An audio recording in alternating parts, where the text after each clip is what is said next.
कांग्रेस के ही वोट को काटने के लिए उन्होंने ईसुदान गढ़वी को भी मुख्यमंत्री अनाउंस किया, वो भी भारतीय जनता पार्टी और आरएसएस के इशारे से कि ओबीसी समाज के चेहरे को लाओ ताकि कांग्रेस का ओबीसी वोट बटे। जगन्नाथ मंदिर के महंत जी का एक पत्र वायरल किया गया, उसमें उन्होंने जो बातें कही थी, तो ऐसा नहीं लगता कि उलेमाए किराम को भी आना चाहिए एक प्लेटफॉर्म पर और बात करनी चाहिए इस बारे में, ताकि मुस्लिम मतों का बिखराव ना हो? बिल्कुल करनी चाहिए। देखो, सज्जाद नोमानी साहब हमेशा बात करते हैं। मैं पूरे गुजरात के मुस्लिम उलमाओं के मौलाना सज्जाद नोमानी साहब के भी कनेक्शन में उनके हूँ, मौलाना मस्तवानी साहब से भी मेरी बात होती है, दूसरे जो उलमा इकराम हैं उनके साथ भी मेरी सबसे बातचीत होती है। तो सभी लोग बहुत फिक्रमंद हैं। तो एक वक्त था कि कांग्रेस पार्टी 17 उम्मीदवार उतारती थी मुसलमान, उसमें से 12 एक बार जीते थे, एक मरतबा 11 उतारे, उसमें से 9 जीते। उसके बाद आखिर ऐसा क्या हुआ कि कांग्रेस पार्टी को भी मुसलमान उम्मीदवारों की संख्या कम करनी पड़ी? जो माहौल, जिस तरीके से बीजेपी आरएसएस ने जो माहौल बनाया, तो क्या कांग्रेस पार्टी भी उस ट्रैप में आ गई, इसी वजह से उम्मीदवार कम करती चली गई? इसके लिए जिम्मेदार भारतीय जनता पार्टी है कि उन्होंने जिस तरह से हिंदू मुस्लिम की ध्रुवीकरण की राजनीति की, तो मुसलमान की बात तो बहुत दूर रही। और जहां मुस्लिम नुमाइंदा होता है तो आरएसएस, विश्व हिंदू परिषद, भाजपा वाले ऐसा माहौल बना देते हैं कि जैसे कि ये बहुत बड़ा भारत पाकिस्तान का युद्ध होने वाला है। यहाँ पे उलमा इकराम को भी जिम्मेदारी उठानी चाहिए, मुस्लिम समाज को अपने वोटों को बिखरने नहीं देना चाहिए। कांग्रेस पार्टी को कहीं ना कहीं 2 कमियां खल रही है, एक फंडिंग और दूसरा अहमद पटेल, ऐसा लगता है आपको? बिल्कुल, अहमद पटेल की बराबरी, उनका मुकाबला कोई नहीं कर नहीं सकता है। मैं समाज को बहुत आजीजाना अल्लाह का वास्ता देते हुए गुजारिश करता हूं कि इस मर्तबा कोशिश करो, इंशाअल्लाह ये जो विधानसभा गंगा जल से शुद्ध नहीं होगी और इंशाअल्लाह हम इस गंगा जल से शुद्ध करने नहीं देंगे। हम इस मर्तबा इस विधानसभा में गंगा जल भी डालेंगे और आबे जमजम भी डालेंगे। आप देख रहे हैं देश लाइव, देश की आवाज। देश में जब भी कहीं पर भी चुनाव होते हैं, चाहे विधानसभा के चुनाव हो चाहे लोकसभा के चुनाव हो, हर एक के जहन में यह सवाल आता है कि आखिरकार देश का मुसलमान क्या करेगा, किस तरफ जाएगा। चाहे उत्तर प्रदेश की बात करें, चाहे बिहार की बात करें, महाराष्ट्र की बात करें, जहां पर भी आप देखें समाजवादी पार्टी, बीएसपी, बिहार की अगर बात करें जेडीयू, आरजेडी, कांग्रेस, महाराष्ट्र की बात करें कांग्रेस, एनसीपी, ये तमाम बातें जो रहती है, गुजरात चुनाव में भी इस बार मुसलमान का मूड क्या है, मुसलमान के मुद्दे क्या है, मुसलमान क्या करेंगे, ये बड़ा सवाल है। लेकिन सबसे अहम बात यह है कि गुजरात चुनाव में इस मर्तबा जिस तरीके से आम आदमी पार्टी और एआईएमआईएम ने भी अपने उम्मीदवार उतारे हैं, उसके बाद कहीं ना कहीं मुसलमान तजब्जुब में हैं, वो पसोपेश में है कि आखिर क्या करें हम, किसके पाले में जाएं हम, ये सवाल हमेशा से उठ रहा है। और ऐसे में जब गुजरात की बात हो तो हम देखें पिछले 15-20 साल से गुजरात में जब भी किसी दबे कुचले की या अल्पसंख्यक की, मुसलमान की जब बात आती है तो सबसे पहला चेहरा जो निकल कर आता है वो कांग्रेस के विधायक गयासुद्दीन शेख का है। तो इसीलिए आज गुजरात के चुनाव और मुसलमान, आखिर क्या होगा, यहां का समीकरण कैसा रहेगा, क्या करेंगे मुसलमान, क्या करना चाहिए उलेमाए किराम को, क्योंकि हमने पिछले दिनों देखा कि जगन्नाथ के एक बड़े मंदिर के एक महंत का एक पत्र वायरल हुआ था सोशल मीडिया पर, जिसमें उन्होंने कहा था कि जो सनातन संस्कृति है उसको बचाने के लिए वोट किया जाए। तो आखिरकार एक तरफ पूरी कोशिश की जा रही है कि हिंदू मुसलमान का इलेक्शन कराया जाए, हिंदुओं के वोट पूरे एक लामबंद कर दिए जाएं, दूसरी तरफ कहीं ना कहीं मुसलमानों में बिखराव नजर आता है। चाहे उत्तर प्रदेश का चुनाव हो, चाहे बिहार का चुनाव हो, पिछले जो 4-5 चुनाव हुए हैं वहां पर कहीं ना कहीं मुस्लिम मतों का, मुस्लिम वोटों का बिखराव हुआ है। तो ऐसे में क्या होना चाहिए, गुजरात के मुसलमानों को क्या करना चाहिए, ये तमाम क्या क्या रणनीति रहेगी, इस पर हम बात करेंगे गयासुद्दीन शेख साहब से। गयासुद्दीन भाई, बहुत बहुत शुक्रिया आपका और बहुत बहुत स्वागत है आपका देश लाइव में। गयासुद्दीन भाई, 2022 का चुनाव, पिछले जितने भी चुनाव रहे हैं गुजरात में, उन विधानसभा चुनाव से काफी अलग इस बार, और खासकर अगर बात करें मुसलमानों की, तो मुसलमानों को हमेशा से फुटबॉल की तरह, वोट बैंक की तरह देखा हर एक पार्टी ने। इस बार काफी अलग कुछ लग रहा है चुनाव में, मुसलमान पसोपेश में है, तजब्जुब में है। इस मर्तबा भारतीय जनता पार्टी को बिल्कुल विश्वास नहीं है कि वो सरकार बना पाएगी। उसका बहुत सीधा साधा एग्जाम्पल है कि उन्होंने उनके मुख्यमंत्री रूपानी जी को और उनके मंत्रिमंडल को बदला। उनको शौक नहीं हुआ था जब उनके पास सर्वे रिपोर्ट आया कि भारतीय जनता पार्टी चुनाव नहीं जीत रही है। उस वक्त में उन्होंने, उसका पीछे के भी कारण थे कि जितना भ्रष्टाचार रूपानी जी की सरकार के चलते हुआ, तो वो कहीं बूमरैंग साबित हो रहा था। और कोरोना का जो फेलियर था, जिस तरीके से लोगों को ऑक्सीजन नहीं मिल रहा था, लोगों को हॉस्पिटल में बेड नहीं मिल रहे थे, लोगों को अनाज नहीं मिला, लोगों को शमशान कब्रस्तानों में भी लाइन लगी हुई थी। बिल्कुल। तो जो इनकी नाकामी थी उसको छुपाने के लिए इन्होंने तात्कालिक जो था वो मुख्यमंत्री को और पूरे मंत्रिमंडल को बदल दिया। अब जो नया मुख्यमंत्री और नया मंत्रिमंडल आया वो तो पुराने वाले मुख्यमंत्री और मंत्रिमंडल से भी कमजोर आया। तो इनको लगा कि यह चुनाव हम जीत नहीं सकते हैं, और जहां भारतीय जनता पार्टी को लगता है, आरएसएस को लगता है कि वो चुनाव नहीं जीत रहे हैं, वहां पर हर जगह वो एमआईएम और आप पार्टी का इस्तेमाल करते हैं। और उन्होंने इनकी जो बी टीम थी उसको यहाँ पे आप पार्टी को उन्होंने इस गुजरात के चुनाव में उतारा, और एक परसेप्शन जो था सोशल मीडिया के माध्यम से एजेंसियों को हायर की थी, उसके माध्यम से बोर्ड जो थे, होर्डिंग्स, और जिस तरीके से इन्होंने कैंपेन किया, तो ऐसा एक माहौल परसेप्शन खड़ा करने की उन्होंने कोशिश की कि गुजरात में भी जो आप पार्टी वो एक बहुत बड़ा चुनाव लड़ने जा रही है और बड़ा चुनाव जीतने जा रही है। लेकिन एक भारतीय जनता पार्टी की सोची समझी साजिश थी कि जो बीजेपी के खिलाफ का वोट है वो पूरा का पूरा कांग्रेस में ना चला जाए, इसलिए आप पार्टी को जो था आरएसएस ने यहाँ पर छूट दी गई, और आरएसएस ने उन्हीं के लोगों को भी लगाया। और जब वो मामला उनको लगा कि अब मामला बिल्कुल आधा आधा हो गया है कि अब आप पार्टी वोट ले जाएगी और कांग्रेस को नुकसान कर देगी, उस वक्त में जब उनको लगा कि कहीं ऐसा ना हो कि आप पार्टी कुछ ज्यादा डैमेज कर दे, बीजेपी के वोट में की डैमेज कर दे, कि सबसे पहले जो भारतीय जनता पार्टी के जो उद्योगपतियों को कहा गया था आरएसएस के द्वारा कि उनको फंडिंग किया जाए, सबसे पहले 1 महीने पहले इनका फंडिंग रोक दिया गया। इनकी जितनी भी एजेंसी थी सब पैसे के लिए मारे मारे फिर रही हैं, और ये सबके सब लोग अपना बिस्तरा पोटला लेकर के दिल्ली पहुंच गए। और टिकटों का भी इन्होंने खरीद विचार संघ चलाया, जो दिल्ली की जो इनकी टीम आई थी उन्होंने यहाँ पे व्यापारी किया है। तो उन्होंने ये जो था मामला कि यानी कांग्रेस के वोट को काटने के लिए कहा, कांग्रेस के ही वोट को काटने के लिए उन्होंने ईसुदान गढ़वी को भी मुख्यमंत्री अनाउंस किया, वो भी भारतीय जनता पार्टी और आरएसएस के इशारे से कि ओबीसी समाज के चेहरे को लाओ ताकि कांग्रेस का ओबीसी वोट बटे। बिल्कुल। दूसरी तरफ एमआईएम का तो जो मामला है वो कुछ 10-20 सीटों पे जो मुस्लिम समाज के वोट जो ज्यादा तादाद में है वहां पर उनका इस्तेमाल करना है, तो एमआईएम को लाकर भी इन्होंने बहुत कोशिश की, लेकिन एमआईएम भी यहां पर जम नहीं रही है, क्योंकि लॉजिकली लोग समझ चुके हैं कि हिंदू समाज का अगर वोट ना मिले वहां तक मुस्लिम समाज का नुमाइंदा जीत नहीं सकता, और दोनों का वोट मिलता है जब भी कांग्रेस का कैंडिडेट जीत सकता है। तो मुस्लिम समझता है कि हमारा वोट को हमको गड्ढे में डालना नहीं है, और उसी वजह से मिर्जापुर की सभा फेल हुई जहां पे 500 लोग भी इकट्ठा नहीं हुए, दाना लिमड़ी की सभा में 100 लोग भी नहीं थे। उसके बाद सूरत गए तो लोग मंच पे चढ़ गए और उनका विरोध किया, उनका बहुत ही वहां पे उनके खिलाफ नारे लगाए। तो यानी इनको भी ये लग रहा है कि अब मुहिम जो है वो और आप दोनों मिलकर के कांग्रेस के वोटों का बंटवारा करना चाहती है, इसलिए मुस्लिम समाज में भी एक समझदारी आई है, एक सोच उसके अंदर आई है। लेकिन जैसे मुस्लिम समाज आप जो बताने समझदारी आई है, जैसा मैंने बताया शुरुआत में कि जगन्नाथ मंदिर के महंत जी का एक पत्र वायरल किया गया, उसमें उन्होंने जो बातें कही थी, तो ऐसा नहीं लगता कि उलेमाए किराम को भी आना चाहिए एक प्लेटफॉर्म पर और बात करनी चाहिए इस बारे में, ताकि मुस्लिम मतों का बिखराव ना हो? बिल्कुल करनी चाहिए। देखो सज्जाद नोमानी साहब हमेशा बात करते हैं, अभी भी उनका वीडियो वायरल हुआ है, वो हमेशा कहते हैं कि सेक्युलर हिंदू समाज के जो लोग हैं, उसके साथ साथ दबे कुचले जो लोग हैं, गरीब तबके के लोग, उसके साथ मिलकर ही मुसलमानों को अपनी राजनीति को आगे बढ़ानी चाहिए।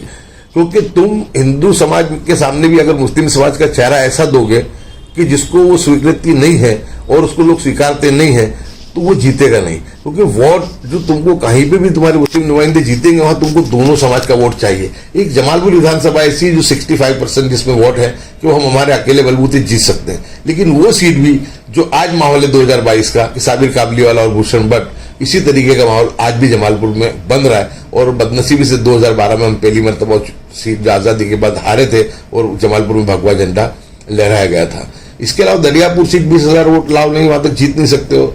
जो हमारी वांकानेर की सीट है वहां पे तो 25% ही वोट है हमारे, लेकिन वहां पर भी अगर हम 30-35 हजार हिंदू वोट नहीं मिलते तो हमारा नुमाइंदा जीत नहीं सकता है। तो यानी उलमा इकराम को भी जिम्मेदारी उठानी चाहिए। भारतीय जनता पार्टी एक तरफ कह रही है, आरएसएस खुलेआम निवेदन कर रही है कि हम मुस्लिम मुक्त बनाएंगे, गंगा जल से शुद्ध करेंगे, गंगा जल का लोटा भर करके तैयार खड़े हैं। लेकिन मैं पूरा यकीन और भरोसे के साथ कहता हूं कि इस मर्तबा कांग्रेस पार्टी ने जो 6 नुमाइंदों को टिकट दी है वैसे तो हमने 10 की टिकट की डिमांड की थी, लेकिन 2 जगह तो कैंडिडेट ही विड्रॉल हो गए, तो 8 लोग ही टिकट मांगने वाले थे। 2 जगह पर वोट पर्याप्त न होने की वजह से और कुछ सिचुएशन ऐसी थी कि नहीं दे पाए, लेकिन 6 लोगों को टिकट मुस्लिम समाज को दी है। तो जब सभी समाज के लोग, दलित समाज अपनी बात कर रहा हो, हिंदू समाज अपनी बात कर रहा हो, तो सज्जाद नोमानी साहब जिस तरीके और सलीके से बात करते हैं कि भाई हमको सेक्युलर हिंदू के साथ मिलकर के हमारे नुमाइंदों के लिए वोट मांगना चाहिए, और जबकि 6 उम्मीदवार ऐसे आए हैं जो कांग्रेस ने दिए हैं। दरियापुर से मैं खुद गयासुद्दीन शेख, जमालपुर से इमरान खेड़ावाला, वागरा से सुलेमान पटेल, सूरत से असलम साइकिल वाला, जावेद पीरजादा जो है हमारे ये वाकानेर से है, अबड़ासा से जज साहब को दी गई। इन सभी सेक्युलर सभी के लोग और ऐसे चेहरे हैं कि जिन पे हिंदू समाज भरोसा कर सकता है। अब सवाल ये रहता है कि मुस्लिम समाज को अपने वोटों को बिखरने नहीं देना चाहिए। पाटीदार समाज तो अपने नुमाइंदों को पैसा भी देता है, अपने नुमाइंदों को हर चीज प्रोवाइड करता है कि कम से कम उनको पता है कि जब तक तुम्हारे नुमाइंदे पॉलिसी बनाने में या विधानसभा के अंदर हिस्सेदार नहीं होंगे, वहां तक तुम समाज की फलाह बहबूदी नहीं कर पाओगे। और हम देख रहे हैं कि पाटीदार आज समाज उसकी अवेयरनेस की वजह से आज कितना फला फूला है। तो हमको पाटीदार समाज से भी सबक लेना चाहिए, सीखना चाहिए। तमाम उलमा इकराम को, तमाम तंजीमों को, तमाम एनजीओ को खुल करके बाहर आना चाहिए। और मैं सिर्फ 6 मुस्लिम की बात नहीं कर रहा हूं, तमाम सेक्युलर उम्मीदवार जितने भी खड़े हैं और जहां हमारा मुस्लिम वोट है, वो एकजुट होकर जीतने वाले उम्मीदवारों को, जिसको हिंदू समाज का भी वोट मिल सकता हो, ऐसे लोगों को देना चाहिए। और वो सिर्फ कांग्रेस पार्टी है जिसके उम्मीदवार को, क्योंकि भारतीय जनता पार्टी तो किसी को टिकट देती नहीं है। उन्होंने तो मुख्तार अब्बास नकवी और शाहनवाज जी को भी अपनी जगह पे बिठा दिया ले जा करके। आप पार्टी का जो मामला है, आप पार्टी का सभी को बताएगा उनका रवैया मुसलमानों के खिलाफ क्या था।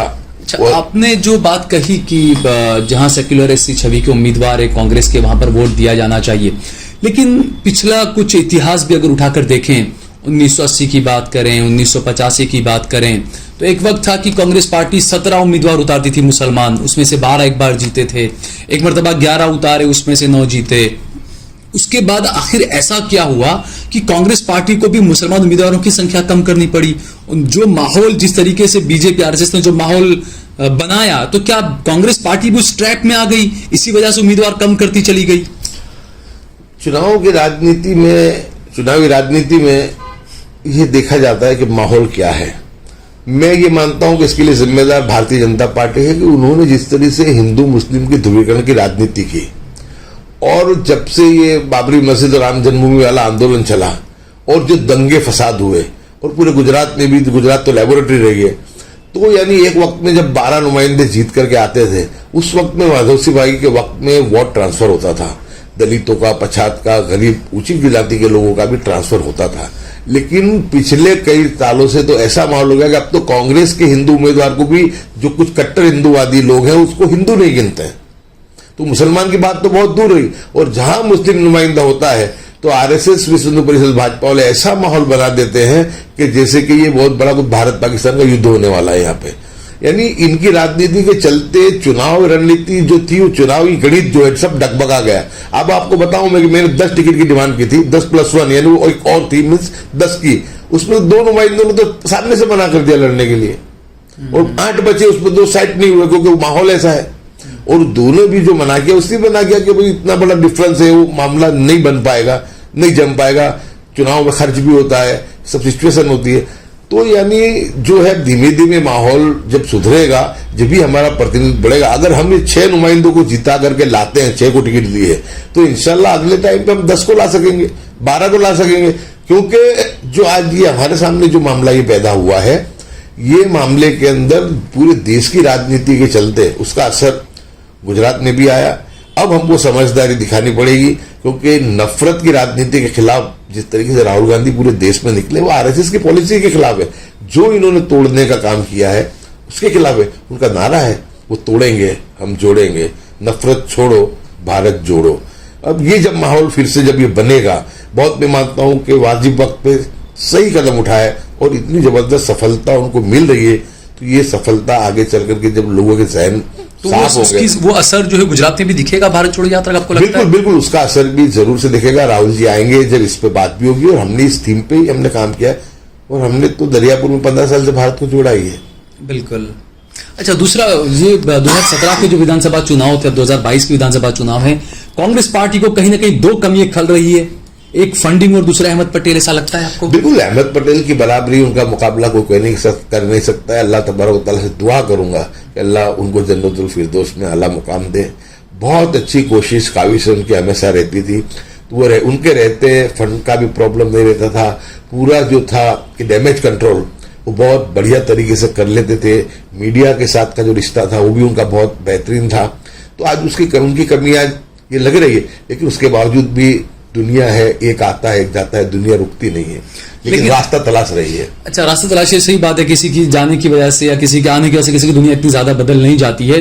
लेकिन एक और ये कि पिछले चुनाव में हमने देखा 2017 तक के चुनाव में नरेंद्र मोदी भी स्टेज पे खड़े होकर मियां मियां कहा करते थे अहमद पटेल के लिए, और हिंदू भाइयों को डराया करते थे। तो वो मियां नहीं तो बीजेपी को भी वो चीजें मिल नहीं रही मुसलमानों के खिलाफ कुछ? बिल्कुल, मुसलमान मैं आपको कहूं कि बहुत समझदारी से काम भी ले रहा है। आपने देखा कि वहां पर जो घटना बनी मातर में, मुस्लिम समाज ने बहुत मजबूरन उस वक्त में थोड़ा सा घर्षण हो गया, लेकिन कहीं पर भी उन्होंने हथियार को हाथ में नहीं लिया। पोरबंदर और बेट द्वारका में इतने मजार शरीफ शहीद किए, लेकिन इनकी पॉलिसी को मुस्लिम समाज समझ गया। आज ये समान सिविल कोड वाली बात जो ला रहे हैं, ये सिविल यूनिफॉर्म वाली, उसमें भी मुस्लिम समाज को मालूम है ये जो इनका ये मामला है पूरा चुनावी हथकंडा है, कोई रिएक्शन किसी ने नहीं दिया। तो यानी भारतीय जनता पार्टी भी परेशान है कि ये क्या बात है कि ये बिल्कुल रोड पे नहीं आ रही। ये हमेशा ये कोशिश करते रहते हैं कि हम कुछ ऐसी बात करें और हमारे ट्रैप में आके मुसलमान जो है हिंसा पे उतर है। लेकिन अल्हम्दुलिल्लाह मैं मुबारकबाद दूंगा मेरे मुस्लिम समाज को, गुजरात ही नहीं पूरे हिंदुस्तान के, कि वो जानता है कि ये पूरे हथकंडे और ये हथकंडों को आजमाने से वो इतना अवेयरनेस आ गई है कि वो एकदम से हथियार को हाथ में नहीं उठा रहा है, और इस वजह से इनको परेशानी भी हो रही है। इसीलिए ये लोग जो कोशिश जो कर रहे हैं MIM वाली और आप वाली, इसी वजह से कर रहे हैं। लेकिन मैं आपको ये भी कह दूं कि मैं पूरे गुजरात के मुस्लिम उलमाओं के, मौलाना सज्जाद नोमानी साहब के भी कनेक्शन में उनके हूँ, मौलाना मस्तवानी साहब से भी मेरी बात होती है, दूसरे जो उलमा इकराम हैं उनके साथ भी मेरी सबसे बातचीत होती है। तो सभी लोग बहुत फिक्रमंद हैं, सभी लोग ये चाहते हैं कि हम सेक्युलर हिंदू हमारे वोटों से जीते, और साथ साथ सेक्युलर हिंदुओं का साथ लेके जो हमारे 6 मुस्लिम नुमाइंदे खड़े हैं वो 6 के 6 जीत के आए। अब जिम्मेदारी जो है वो मकामी लोगों की है, जो उलमा इकराम है, जो NGO से वो बात करेंगे, बात को पहुंचाएंगे। लेकिन ये मैं मानता हूं कि सूरत पूर्व हो, वागरा हो, दरियापुर हो, जमालपुर हो, वाकानेर हो या अबड़ासा हो, पूरी की पूरी कौम को सब चीजों को, अपने आपसी मतभेदों को भूल के, हमारे जो मसलक के जो मामले उनको भूल करके, देवबंदी, बरेलवी, अहले हदीस, कोई बात नहीं, शिया हो, सब मिलकर के एकजुट होकर के सेक्युलर हिंदू भाइयों को भी वोट दें जो हमारे हित की बात करते हैं, और साथ में वो हमारी जो 6 सीटें हैं, अगर पाटीदार समाज अपनी ताकत बता करके अपने लोगों को लेकर के आता है, और एक उम्मीदवार हर जगह पूरा चुनाव नहीं लड़ सकता जब तक उसको जन समर्थन और समाज का साथ ना मिले।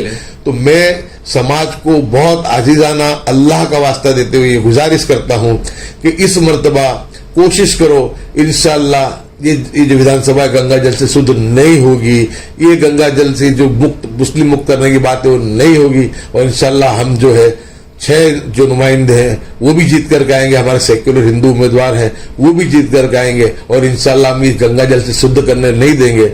हम इस मर्तबा इस विधानसभा में गंगा जल भी डालेंगे और आबे जमजम भी डालेंगे। बहुत बहुत शुक्रिया गया सुबह हमसे बातचीत करने के लिए।